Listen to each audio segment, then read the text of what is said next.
Olá, sou Renata, professora de embriologia, e nessa aula vamos falar sobre o desenvolvimento embrionário inicial, a partir dos seguintes temas: segmentação, blastulação, implantação e disco embrionário bilaminar.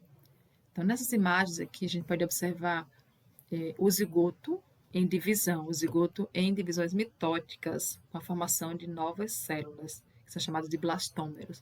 Então, esse evento que a gente está observando é chamado de segmentação ou clivagem, onde, a partir de uma única célula, formam-se várias e várias células. Então, a gente observa aqui blastômeros envolvidos por uma camada celular, que é chamada zona pelúcida, que podemos conhecer, vimos a importância dela nas aulas anteriores, quando falamos sobre ovogênese, sobre especialmente o processo de fecundação.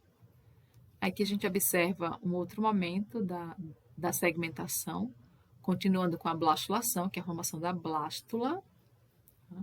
E a formação do blástulo ou blastocisto, que vai ser a estrutura, o concepto, que vai se implantar quando a gente fala em mamíferos, considerando os mamíferos, né, em que ocorre implantação. Implantação se refere ao processo de entrada, de ligação de entrada, fixação do concepto no útero, no endométrio. Aqui a gente tem outra imagem de segmentação, e aqui a gente pode observar, a partir do zigoto, a primeira divisão mitótica, né, com a formação dos blastômeros e assim sucessivamente, segunda divisão, terceira, até a formação da blástula. Nesse caso, a gente observa a blástula de um animal como o ouriço do mar, por exemplo, em que forma-se uma cavidade interna e externamente formam-se as células, que vão dar origem ao indivíduo. Então, a gente tem aqui alguns exemplos diferentes de animais, mas que como resultado teremos a formação da blástula. Então, o que é segmentação ou clivagem? É o conjunto de processos em que o ovo fecundado é convertido em estrutura multinuclear, segundo Gilbert. São repetidas divisões mitóticas do zigoto, resultando em um rápido aumento do número de células. Corresponde também à fase do crescimento do indivíduo, né? O crescimento, não do indivíduo em si, em tamanho, mas o crescimento no número de células. E aqui a gente pode observar, novamente, alguns exemplos de segmentação aqui dos blastômeros, aqui já em torno de 12 blastômeros, em que é considerado uma mórula, por se assemelhar a uma amora. E aqui o indivíduo já formado, então mostrando a segmentação do ouriço do mar. Nessa outra imagem a gente observa a segmentação acontecendo aqui nessa região, tá? Nesse polo superior, sobre o vitelo. Então aqui é um outro tipo de segmentação de peixes. Aqui a gente observa novamente o evento da segmentação, então o fertilizado, e aí está as duas células, quatro, até a formação do blastocisto, sempre nesse momento envolvidos pela zona pelúcida. Tá? Em animais de fecundação interna, todo esse processo vai ocorrer na tuba uterina ou no oviduto, diferente de animais de fecundação externa, em que isso acontece já no ninho, já no local da oviposição, no local da fecundação. E é importante ressaltar que, de acordo com a quantidade e posição do vitelo, existem tipos diferentes de segmentação, padrões específicos para cada um desses tipos de ovo que a gente discutiu nas primeiras aulas, quando falou sobre gametogênese e sobre ovogênese, né? Com o ovo alesto, oligolesto, telolesto, centrolesto. Né? Então, de acordo com a quantidade de posição de vitelo, você tem uma certa interferência na segmentação, na clivagem, nas divisões mitóticas, como a gente pode observar nessa imagem aqui, em que a segmentação acontece apenas em uma parte do zigoto, do concepto, enquanto que nessas outras duas imagens, a gente observa todo o zigoto se dividindo. Então, a gente tem aqui, são tipos de divisões diferentes nesses grupos animais. Então, de acordo com o que eu comentei agora há pouco, a segmentação ela pode ser dividida em dois tipos principais. Holoblástica, em que todo o concepto se divide, todo o zigoto se divide, a gente pode observar nessa imagem aqui, nessa outra, então a divisão em toda a estrutura, ou meroblástica, que é também chamada de parcial, holoblástica total, meroblástica parcial, em que parte do zigoto se divide. A gente pode observar nessa imagem aqui, um exemplo em peixes, a gente observa a segmentação acontecendo só em um lado, no polo animal, enquanto que a porção que tem vitelo, mais inferior, polo vegetativo em que está o vitelo, a gente observa que não há divisão, não há segmentação, porque o vitelo, nesse caso, ele impediu a segmentação, tá? A divisão mitótica. Então, a gente observa aqui na sequência a segmentação acontecendo só no polo embrionário. Então, a gente observa aqui o concepto, né? E nessa região as células se formando. E aqui nessa outra imagem, pode observar um ovo centrolesto, em que o vitelo é distribuído de maneira central em torno do núcleo, tá? E com a segmentação, ela vai ocorrer a divisão celular, no entanto, ela vai ser parcial também. Então, diferente dessas aqui acima, em que todo ovo se divide, aqui só parte desse zigoto vai se dividir. E em seguida, essas células formadas distribuem para a periferia, resultando em uma divisão parcial ou meroblástica, mas do tipo superficial, como a gente pode observar nessas imagens aqui. Então, nós temos dois tipos principais: total, holoblástica, e parcial, meroblástica. E dentre cada uma delas, a gente pode observar ainda que pode ser holoblástica igual, em que observam-se blastômeros com tamanhos semelhantes, ou holoblástica desigual, onde a gente observa a segmentação acontecendo de maneira mais rápida no polo animal e mais lenta no polo vegetativo, onde tem um maior acúmulo de vitelo. Nesse caso, é um ovo heterolesto, um ovo de um anfíbio, por exemplo, de um molusco. Aqui a gente tem um ovo de um mamífero, um zigoto de um mamífero. Nessas outras imagens, então, nós temos uma meroblástica parcial discoidal, porque forma um disco na porção superior dessa estrutura toda aqui, e superficial, como eu já falei, porque as células elas se localizam superficialmente após a divisão. Então, são esses 4 tipos de segmentação, padrão de segmentação, ou clivagem, lembrando, de acordo com a quantidade e posição do vitelo. Então, vai ser bem importante nesse processo de divisão, tá? Dificultando ou facilitando o processo de divisão. Nesse quadro do livro do Scott Gilbert, 2003, a gente pode observar alguns exemplos de animais, né, de acordo com o tipo de clivagem, o padrão de clivagem, posição do vitelo. E um outro aspecto interessante é que a clivagem ela tem uma simetria, varia de acordo com o animal. Então, vamos observar aqui alguns exemplos na holoblástica, em que a clivagem é completa. Ela acontece no ovo isolesto, que é o mesmo oligolesto, ou alesto, dependendo do autor. Né? Então, alesto é oligolesto ou isolesto, em que o vitelo escasso é distribuído igualmente no zigoto. E aí a simetria de clivagem ela pode ser radial ou espiral. Então, uma célula sobre a outra, quando você passa um eixo, né, nessa divisão, observa-se que ela pode ser de formato radial ou espiral. O eixo ele se posiciona de forma espiral. E como exemplo, nós temos Echinodermis anfioxo, espiral, a maioria dos moluscos, anelídeos, nematomintos, platelmintos também. Quando a simetria é bilateral, né, a simetria de clivagem pode ser bilateral, que acontece nos acídeos, ou rotacional, como é evidenciado nos mamíferos. Então, aqui são os exemplos de clivagens holoblásticas, tá? Completa, em que se observa simetrias diferentes de clivagem. Quando se fala...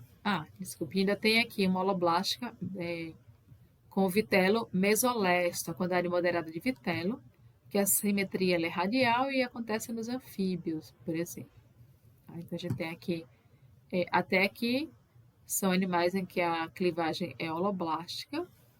E aqui abaixo a gente tem dois tipos de clivagem. Tem a clivagem meroblástica, de acordo com a posição do vitelo, de um ovo telolesto, vitelo denso concentrado na extremidade do ovo, ou centrolesto, em que o vitelo é concentrado no centro do ovo, como a gente viu no slide anterior. Então, nos animais que têm o ovo telolesto, a simetria é bilateral e discoidal, bilateral em moluscos cefalópodos, discoidal em répteis, peixes e aves. E quando o ovo é centrolesto, a simetria é superficial, onde se observa na maioria dos artrópodes. Então, alguns exemplos aqui de animais, de acordo com a simetria da clivagem, associada ao tipo de ovo, quanto à posição do vitelo, quantidade de posição do vitelo, e o resultado aqui no padrão de clivagem. Então, meroblástica, nesses casos aqui, e holoblástica, nesses casos acima. Então, mostrando um pouco sobre esses processos de divisão. Nessa outra imagem, nesse outro quadro, a gente consegue observar, mais uma vez, os tipos de divisões. Holoblástica igual, que acontece no anfíoxo e nos mamíferos. E holoblástica desigual, que acontece nos anfíbios. Então, a gente pode observar a divisão completa, né, a divisão muito próxima das células, com tamanhos praticamente iguais. E aqui o resultado desse processo de divisão no anfióxo, a blástula formada, com a blastoderme aqui externamente, a blastocele, a cavidade. Nessa imagem aqui a gente tem a segmentação do mamífero, em que ela é total, ela é igual, né? E aqui observa-se a zona peluda por fora, a mórula formada, lembrando da mórula, é um estágio em que tem mais de 12 blastômeros, e esse nome foi dado por se assemelhar a uma amora. E aqui a gente tem no final do processo, dessa divisão de segmentação, que seria o resultado desse processo, seria a formação da blástula, ou nesse caso, blastocisto, quando se trata de mamíferos. A blástula pode ser chamada também de blastocisto. E o blastocisto é composto por uma camada de células internas, uma massa celular interna e uma massa celular externa. Aqui a gente observa nos anfíbios uma divisão do tipo holoblástica desigual. E aí dá para perceber que a divisão ela é mais rápida na porção superior e ela vai se tornando mais lenta na porção inferior do polo vegetativo.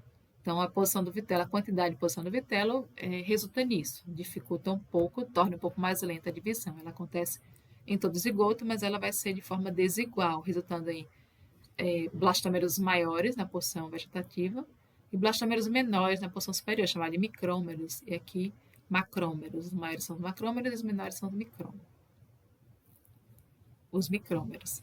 Então, aqui a gente observa, no final do processo da segmentação e blastulação, a formação de uma blástula aqui nos anfíbios, com uma cavidade que é a blastocele e a camada mais externa chamada de blastoderme. Dá para observar aqui que as células no polo vegetativo elas são um pouco maiores e no polo animal elas são um pouco menores, né, os micrômeros e os macrômeros. Nessa outra imagem a gente observa a segmentação acontecendo em répteis e aves, peixes também seguem esse mesmo padrão, que seria a meroblástica discoidal, que a gente observa na porção superior do zigoto. Então, a gente aqui é uma visão superior do zigoto, a gente está olhando de cima, e observa que nessa porçãozinha onde está o citoplasma, o restante todo vai ser vitelo, aqui seria o citoplasma, ocorre a divisão celular. Então, a mitose vai acontecendo nessa região, resultando em uma blástula com essa morfologia. Então, a gente observa o blastodisco aqui acima, deitado sobre o vitelo. Então, aqui é de onde vão se formar as camadas germinativas do blastodisco. E nos artrópodos, a meroblástica superficial, seja parcial ou superficial, em que ocorre a divisão celular, a mitose, formando blastômeros que se posicionam na periferia. E a porção central onde está o vitelo não se divide, resultando então em uma meroblástica superficial. Uma blástula com essa morfologia. Bom, então, esse processo de segmentação ele resulta na formação da mórula e, por fim, na formação da blástula em todos esses animais. Isso aqui nesse estágio aqui final da mórula para a blástula é chamado de blastulação, esse processo todo de formação. Então, há uma compactação, depois uma organização, entrada de líquido e aí uma organização dessas células de maneira diferente e padronizada para cada grupo animal. Então, aqui, de uma maneira geral, o processo de segmentação, né, em cada grupo desses aí. Bom, então, ao término da segmentação e blastulação, o resultado é a formação da blástula, que pode ser chamada de blastocisto, quando se trata de mamíferos. Mas em todos eles podemos chamar de blasto. Nessa imagem a gente pode observar os estágios de desenvolvimento embrionário nos primeiros dias do dia 1 ao dia 6, e é nesse momento em que pode haver a criopreservação. Então, esses são os estágios possíveis para que ocorra a criopreservação. Para observar aqui o zigoto, o estágio de 4 células, e aí sucessivamente, e a zona pelúcida em volta, até a formação do blastocisto. Quando a gente vai falar da blastulação em mamíferos, ela segue o mesmo padrão de outros animais, só que como resultado vamos ter a formação de um blastocisto formado por 3 regiões específicas e bem importantes, que é o embrioblasto, o trofoblasto, que é essa camada mais externa, e a blastocele. Então, da mesma forma, a blastulação ela é uma sequência da segmentação, então decorre de mitoses sucessivas, Mas acontece eventos diferentes e especiais aqui, como a compactação dessas células na mórula. Em seguida, ocorre a entrada de líquido, acúmulo de líquido internamente, líquido secretado pela própria tubo uterina, pelo útero. E com isso há uma mudança nessa mórula. As células se organizam, reorganizam, deixando uma cavidade interna, resultando então na formação desse blastocisto. E a gente pode observar nessa imagem aqui, nessas imagens abaixo, essa estrutura, esse embrião, esse concepto. E agora ele é formado por células específicas, por regiões, camadas, regiões diferentes e bem importantes. Então, dá para observar nessa imagem aqui a camada mais externa, massa celular externa, que é o trofoblasto. Internamente, esse grupo de células bem especiais é chamado de embrioblasto. E a cavidade blastocística ou blastocele. E aqui uma outra imagem mostrando a mesma coisa. Então, blastocisto com a cavidade aqui, blastocele, trofoblasto, camada mais externa, e internamente o embrioblasto. Então, nós temos a partir do trofoblasto a formação de anexos embrionários, junto com a blastocele, e a partir do embrioblasto a formação do embrião propriamente dito. Então, o disco embrionário vai se formar a partir da organização dessas células aqui, a organização e proliferação das células do embrioblasto. Quando se fala em células-tronco, embrionárias, geralmente está se referindo, as células que estão sendo referidas são essas aqui do embrioblasto, são células pluripotentes. Então, as células totipotentes são do zigoto aqui, dos estágios iniciais, mas a partir do blastocisto, as células são chamadas de pluripotentes, porque ela tem o potencial de formar todos os tecidos do embrião, exceto os anexos embrionários. Então, ela já perde um pouco seu potencial, mas são as células importantes. As células tronco embrionárias são essas aqui, do embrioblasto. Bom, quando a gente vai comparar com outros animais, observa aqui que em bovinos, enquanto em humanos o processo de blastulação acontece em torno de 5 dias, com a implantação já acontecendo após o 6º dia, em bovinos a duração é de 9 a 11 dias, em equinos 8 dias, em ovinos 7 a 8 dias, suínos 6 dias, coelhos 4 a 6 e humanos 4 a 6 dias. É interessante ressaltar que em alguns animais existe um processo chamado diapausa embrionária, em que há uma parada durante a blastulação. Então, o blastocisto ele diminui seu metabolismo, então ele fica estacionado. E o canguru consegue fazer isso por 1 ano, o texugo europeu por 10 meses e o rato consegue fazer isso por 10 dias. Então, alguns exemplos, algumas curiosidades sobre o processo de blastulação, segmentação com a blastulação em alguns mamíferos. E quando se trata de mamíferos metatéria e eutéria, o que vai acontecer a partir daqui? Em torno do 6º dia, mais ou menos, e com algumas variações. Esse concepto agora, o blastocisto, vai se implantar. Ele vai se ligar, se fixar ao endométrio, nesse evento chamado de implantação ou nidação. E é isso que a gente vai ver agora para esses animais, os metatéria e eutéria, como é que acontece, que processo é esse, que eventos acontecem no processo de implantação. A implantação, também chamada de nidação, se refere ao processo de acomodação do concepto no útero. A gente pode observar nessa imagem aqui, chega o concepto, o blastocysto chegando no útero, se ligando ao endométrio no processo de implantação. Então, ele acontece com o blastocisto apenas, a mórula não tem capacidade de se implantar, isso é possível apenas com o blastocisto, pelo blastocisto.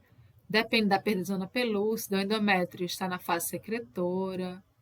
Tá? Durante essa implantação ocorre a liberação do HCG. E ela pode ser de 2 tipos, total ou parcial, e acontece mais ou menos no 6º dia em humanos. Aqui embaixo a gente pode observar o processo de implantação já na metade, mais ou menos nessa imagem aqui. Então, ele entrando no endométrio, aqui é a implantação tipo intersticial ou total, em que o concepto penetra completamente no endométrio. Então, tem alguns animais em que acontece isso, a implantação total, completa, também chamada de decídua. Em outros, a implantação ela é parcial, a gente vai ver nas próximas imagens essa sequência.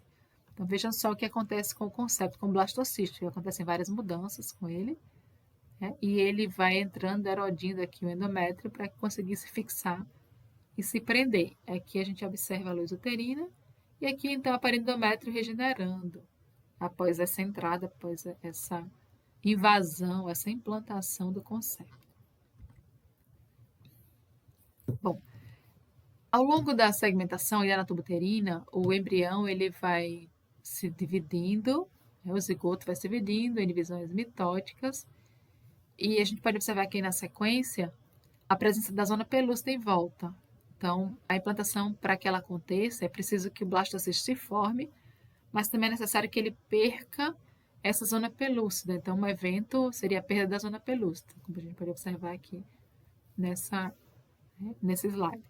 Então, nessa imagem dá para observar ainda a zona pelúcida presente, que é aquela membrana celular, e dá para observar aqui elas degenerando, desaparecendo, degenerando, e aqui já perdeu essa camada. Então, a partir desse momento, o concepto ele consegue se implantar. A partir desse momento é que ele perde a zona pelúcida. Antes disso, não dá, é impossível. Ele precisa eclodir ou perder a zona pelúcida para poder começar o processo de implantação. Aqui outra imagem do concepto, tá? Com o embrioblasto, blastocele, trofoblasto aqui, e a zona pelúcida em volta, evidenciando ainda a presença da zona pelúcida. Então, ela precisa degenerar, se perder, para que ele consiga se implantar. Então, que região é essa, né? Então, que camada é essa, zona pelúcida? Ela se forma lá durante a ovogênese, próxima ao ovócito ainda, em volta dele, por fora da membrana citoplasmática. É uma camada acelular e muito importante para a formação inicial do ovócito, do óvulo, e também em outros momentos da formação do indivíduo, da reprodução, como na reação acrossômica. Ela serve de barreira para espermatozoide de outras espécies, então tem receptores espécies específicos. Ela impede a polispermia, então nesse contato com a zona pelúcida é que ocorre a ativação do ovócito, né? E a partir dessa ativação, essa camada ela é inativa, os receptores são inativados e com isso outros gametos não conseguem entrar. Após a entrada do primeiro, os demais não conseguem entrar por causa desse endurecimento da zona pelúcida. Durante a segmentação, ela mantém a integridade do zigoto, ela permite que substâncias tubárias passem durante a clivagem e aí vão auxiliar nessa nutrição das células e em seguida a partir dessas substâncias vai ocorrer uma mudança na organização, resultando na blastocele, embrioblasto, né, esse arranjo diferente das células. A zona pelúcida ainda serve de barreira imunológica entre a mãe e o blastocisto e impede a implantação prematura do ovo. Então, são algumas considerações importantes sobre a zona pelúcida. Aqui a gente pode observar o processo de implantação acontecendo, né, ou nidação. Então, o que é possível observar? O blastocisto está aqui na luz uterina, se ligou, se aproximou, já perdeu a zona pelúcida, ele se ligou aqui ao endométrio. Nesse contato inicial, o trofoblasto, que seria a camada mais externa, se modifica, formando uma nova camada. Ele passa a ser chamado de citotrofoblasto agora. E a partir do citotrofoblasto ocorre a produção de outras células, dando origem ao sincício trofoblasto, que aqui dá para observar essas células formadas.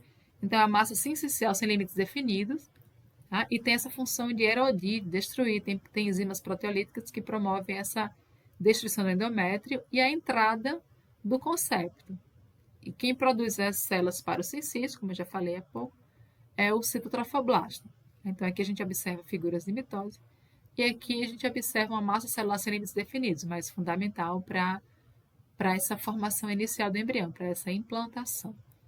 Aqui, o embrião já é um pouco mais avançado, a implantação um pouco mais avançada, ele está parcialmente implantado, mas o endométrio ainda está dá para perceber que é o local de entrada dele, né? Não houve a regeneração do endométrio ainda. Nessa entrada, o cistitrofoblasto ele vai incorporando tecido conjuntivo, e aí lipídio, glicogênio, e aí também rompe os vasos sanguíneos, incorpora secreções glandulares. Então, tudo isso aqui vai compor esse sincício trofoblasto, que também é chamado de embriotrofo, porque isso vai fornecer uma certa nutrição para o concepto. Aqui, em torno de 9 a 10 dias, dá para ver ele quase todo implantado, o sincício em volta de toda a estrutura do concepto. Dá para ver algumas projeções no citotrofoblasto, tá? Que são as velocidades coriônicas primárias ainda, são estruturas importantes para a formação da placenta mais à frente. Dá para ver aqui o endométrio quase todo regenerado. E aqui, entre 11 e 12 dias, a gente observa o endométrio totalmente regenerado. Aqui está, dá para observar o sincício trofoblasto aqui no entorno, tá? E aqui o concepto. Outro evento importante que acontece durante o processo de implantação, a partir da ação do sincício trofoblasto, é a produção do HCG, que é a gonadotrofina coriônica humana, que é responsável pela manutenção do concepto, pela manutenção do corpo lúteo, para que ocorra a produção da progesterona e assim a manutenção do endométrio nesse estágio da fase secretora, que se observa uma intensa atividade e uma intensa secreção glandular. E reforçando que a implantação ela vai ter início em torno do 6º dia, após a fecundação, depois que ocorre a perda da zona pelúcida. Então é importante ressaltar isso. Uma outra informação que pode ser observada a partir dessas imagens são as mudanças no embrioblasto. Então nós vimos até agora alterações no trofoblasto e vamos ver algumas mudanças que acontecem também no embrioblasto, na massa celular interna. Então dá para observar durante o processo inicial da implantação que o embrioblasto vai se reorganizando, dando origem a novas camadas. Então temos aqui essa camada em amarelo, chamada de hipoblasto, derivada dessa massa celular interna, desse embrioblasto. E a camada acima do hipoblasto é chamada de epiblasto. Então, agora a gente consegue perceber bem duas camadas germinativas. Esse é o disco embrionário bilaminar. O embrião vai se formar, o embrião propriamente dito, ele se forma a partir dessas estruturas ou dessas camadas, ou desses folhetos embrionários germinativos. Acima do epiblasto, que vai dar origem mais à frente ao ectodermo embrionário, está se formando uma cavidade entre o epiblasto e o âmnio, aqui uma membrana que está se formando também acima. Então, uma cavidade, uma membrana acima dessa cavidade, chamada de âmnio, e a cavidade então, é a cavidade amniótica, que vai dar origem ao saco amniótico, tá? Uma estrutura importante, fundamental para o desenvolvimento do embrião e do feto. É a bolsa que se rompe ao nascimento, aquela bolsa com líquido, é justamente a bolsa derivada dessa cavidade amniótica, desse saco amniótico. Abaixo do hipoblasto, dá para observar o crescimento de novas células por dentro da blastocele, formando uma nova camada. Então, esse aqui é o endodermo extraembrionário, ou hipoblasto extraembrionário, ou membrana exocelômica, dependendo do livro do autor, tem várias nomenclaturas, mas são células derivadas do próprio hipoblasto, e elas vão migrando aqui, vão preenchendo todo esse espaço aqui por dentro do citotrofoblasto, formando uma nova região, e aí deixa de ser chamada de cávida blastocística e é chamada de saco vitelino primitivo agora. Já na imagem C, dá para observar que aqui, entre os sacos amniótico e vitelino e o citotrofoblasto, começaram a se produzir as novas células. É um tecido conjuntivo frouxo, chamado de mesoderma extraembrionário, que vai preencher todo esse espaço aqui entre as estruturas, o saco vitelino e o saco amniótico, e o citotrofoblasto. Ele vai preencher todo esse espaço aqui, formando o mesoderma extraembrionário. Mas logo em seguida, esse tecido conjuntivo frouxo, ele começa a degenerar, e aí vão surgindo espaços chamados de celomas extraembrionários, que vão resultar em uma grande cavidade, em um grande celoma, tá? À medida que esses espaços, as lacunas vão se aproximando. Isso ocorre devido à morte dessas células, desse tecido conjuntivo frouxo, né? Algumas células degeneram, resultando em lacunas, nessas lacunas que vão formar uma grande cavidade, que é chamada mais para frente de cavidade coriônica, celoma extraembrionário ou cavidade coriônica.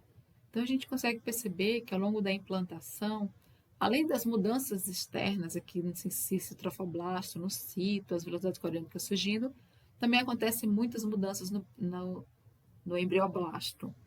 Então, a partir dele, surgir o disco embrionário bilaminar, e é possível observar também o surgimento do saco amniótico e do saco vitelino aqui, né, a partir dessas mudanças, dessa organização, dessa porção interna aí do embrioblasto. Bom, dando sequência, então, vamos falar um pouco mais sobre o processo da implantação total ou parcial. O que significa isso? Eu falei no início, quando comecei a comentar sobre a implantação, que a gente estava vendo a implantação intersticial, implantação total, em que o concepto penetra completamente no endométrio. Esse é um tipo de implantação que acontece em alguns grupos animais, como nos humanos, por exemplo, mas tem outros mamíferos em que a implantação ela ocorre de maneira parcial, também chamada de indecídua, essa que seria total, intersticial ou decídua, e aqui parcial, um exemplo, né, seria parcial ou indecídua, que é quando o concepto ele se liga ao endométrio, mas ele não penetra, ele não entra, não adentra o endométrio, ele se fixa na parede, e aí tem tipos diferentes, em que ocorre uma destruição parcial do endométrio e em outros casos não há qualquer destruição. Então, o concepto se liga aqui ao endométrio, mas ele não destrói, ele se prende, fixa, mas não destrói. E aí as estruturas todas, anexos embrionários, o embrião, vão se formar na luz uterina, diferente da implantação intersticial, que, como eu falei, é que ocorre nos humanos. Esse exemplo aqui. E assim, temos o concepto implantado, seja de forma total ou parcial, ele está implantado, está fixado no endométrio, tá? Na cavidade uterina, nos córneos uterinos, dependendo do animal a que se refere, mas ele vai estar implantado no local correto, que é dentro do útero ou dos córneos uterinos. Nessa imagem, pode observar a implantação acontecendo no local correto, aqui no útero, tá? Mas existem outros tipos de implantações ou gravidezes, chamadas de ectópicas, em que o concepto ele se implanta ou fora do útero ou dentro do útero, mas em locais inadequados, em locais que não são propícios para o desenvolvimento do embrião, né, para o desenvolvimento correto. Ressonei uma gravidez ectópica ou gravidez de risco. Nesses casos aqui, percebe-se uma gravidez extraútero, ocorrendo na tuba uterina, no ovário, na cavidade abdominal. E essas gravidezes aqui, elas não chegam a termo, tá? Não, elas são inviáveis, com exceção dessa aqui, na gravidez que fica por fora, a implantação que acontece por fora do útero, geralmente na bolsa reto-uterina, em que ainda é possível uma continuidade na gestação, né? Então, são casos mais específicos, são casos mais raros, em que o embrião ele consegue se implantar e ele adquire nutrientes adequados, ele está ligado ao mesentério, e ali ele consegue realizar todas as suas funções, né? Forma-se as estruturas, a placenta, os anexos embrionários necessários. No entanto, tudo extraútero, mas é possível o nascimento de uma criança, mas, no entanto, será uma gravidez de risco, que deve ser acompanhada o tempo inteiro. Nesses outros casos aqui, que são mais comuns, é a gravidez tubária, em que percebe-se a implantação nesses locais. Então, há algumas explicações para isso, por exemplo, dificuldades na locomoção, no transporte do zigoto, e aí o que acontece? Ele é transportado lentamente, ou ele fica preso devido à inflamação, algum defeito na tuba uterina. Então, ele fica preso nesses locais e dá sequência ao desenvolvimento. Ele vai perder a zona pelúcida, uma vez perdida a zona pelúcida, ele vai se implantar onde estiver. Então, é a explicação para essas implantações tubárias, gravidezes tubárias. Na letra E ou na F, a explicação seria que ele tentou se implantar, iniciou aqui mais ou menos onde está a letra D, na região da ampola, e em seguida, ou próximas fibras, e ele, ao invés de ser transportado para ingressar ao útero, ele termina caindo, retornando aqui, né? Então, ele se implanta nessa região e ele termina caindo, retornando para esse espaço aqui, chegando ao ovário. Então, são algumas possibilidades. O que acontece na gravidez tubária? Em alguns casos, dependendo de quando foi descoberto, é possível que o concepto se implante, vá se desenvolvendo, e ele pode romper a tuba uterina e acontecer duas coisas importantes. Ele pode cair na cavidade abdominal e se implantar ali, continuar seu desenvolvimento ali, ou ele, dependendo do estágio em que houve essa ruptura, ou ele pode romper a tuba uterina, promover hemorragia, e aí uma série de consequências prejudiciais para a mãe, para essa mulher. Então, a gravidez tubária, ela não segue adiante, ela precisa ser removida, seja por medicamento, por cirurgia. É uma gravidez em que é de risco e não segue adiante.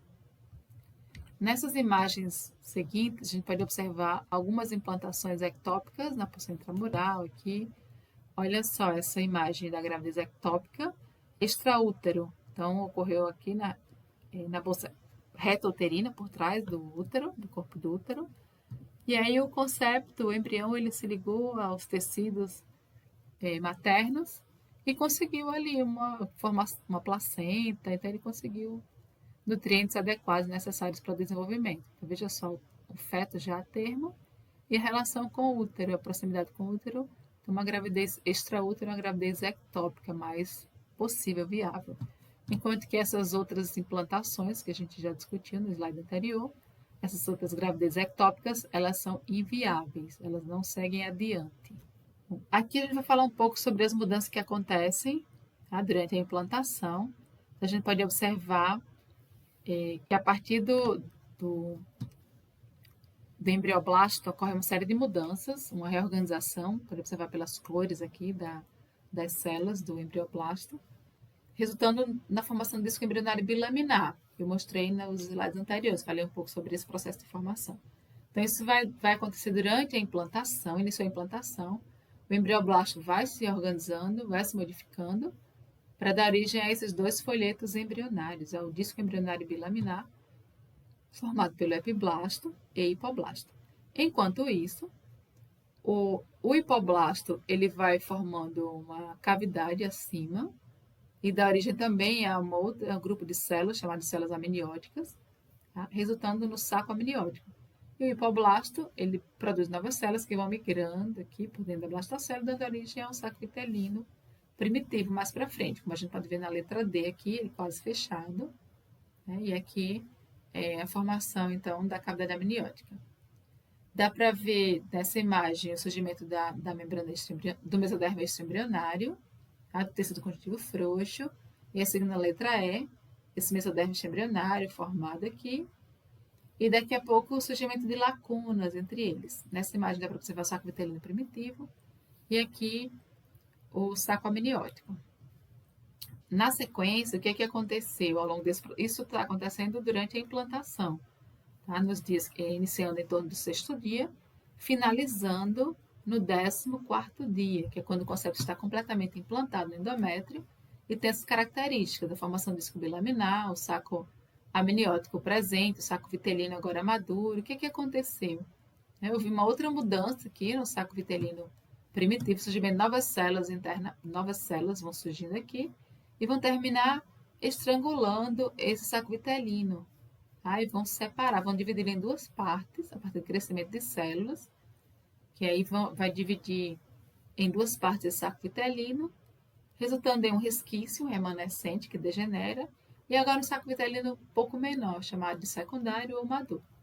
Então, aqui a gente pode observar, nesse momento, a gente observa a formação do disco bilaminar e a formação dos anexos embrionários, o início, a origem dos anexos embrionários. Nas próximas aulas, a gente vai discutir a continuidade, então, como esses anexos eles se apresentam, a função de cada um deles. Nesse momento, a gente observa apenas a origem de alguns anexos embrionários, como o saco amniótico, o saco vitelino.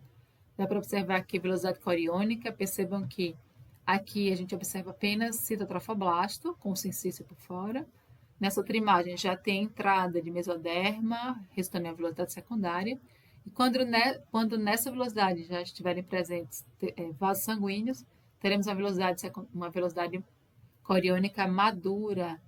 E a partir dessa velocidade é que se forma a placenta. Então, ela compõe uma das partes da placenta, que seria a porção fetal. Então, perceba que a velocidade coriônica ela é bem importante no processo de formação do indivíduo. Então, é isso que a gente observa, um conceito implantado, ele tem essas características.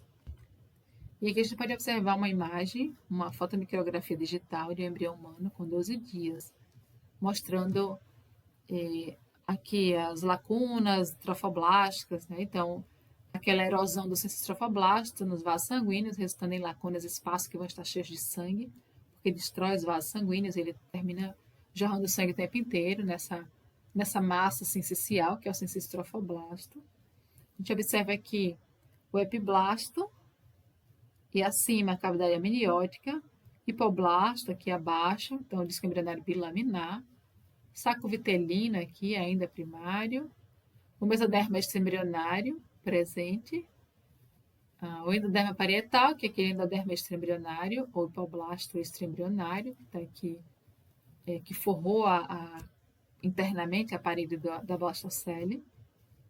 E o sincistrofoblasto é evidenciado aqui também. Então, esse que se observa no final da implantação. Veja o endométrio aqui, também já regenerado. Implantação tipo intersticial. Em outro momento, a gente vai conhecer um pouco mais sobre esses tipos de implantações, total ou parcial, decido ou indecido, quando estiver abordando os anexos embrionários nas aulas seguintes.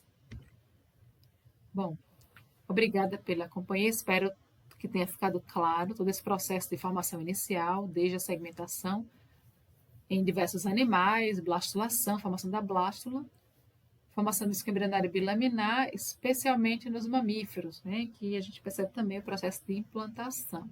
Espero que tenha ficado claro. E no próximo encontro a gente vai conversar um pouco mais sobre esses temas. Até a próxima.